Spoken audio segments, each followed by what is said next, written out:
City কর্পোরেশনে যদি হলো একটা দল থেকে একজনকে মেয়র দিয়ে দেয়, এটা তো আসলে মেয়র না, এটা জনতার মেয়র হবে না। ইনশাল্লাহ আমরা ভেবে দেখবো ভবিষ্যতে কি হয়। আপনারা কি মনে করেন?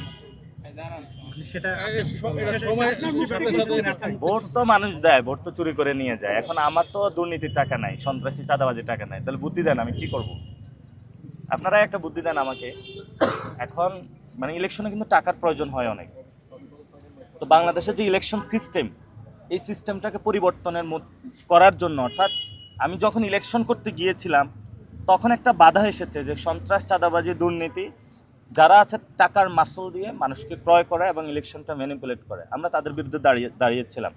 ফলত এটা একটা আমার এজেন্ডা, এটা নিয়ে আমি কাজ করব পুরো বাংলাদেশে। আর একটা নতুন এজেন্ডা আমার কাছে চলে এসেছে, ভোট দেওয়ার পরে ভোট চুরি করে নিয়ে যায়। ভোট ডাকাতদেরকে কিভাবে নির্বাচন সুষ্ঠু প্রক্রিয়া নিয়ে আসা যায়, ইলেকশন কমিশনের যে সিস্টেমগুলো এগুলো কিভাবে হলে ইরেগুলারিটি থেকে রেগুলেটরি নেওয়া যায়, সংস্কার প্রক্রিয়াতে নেওয়া যায়, এটা নিয়ে ইনশাল্লাহ আমি কাজ শুরু করব।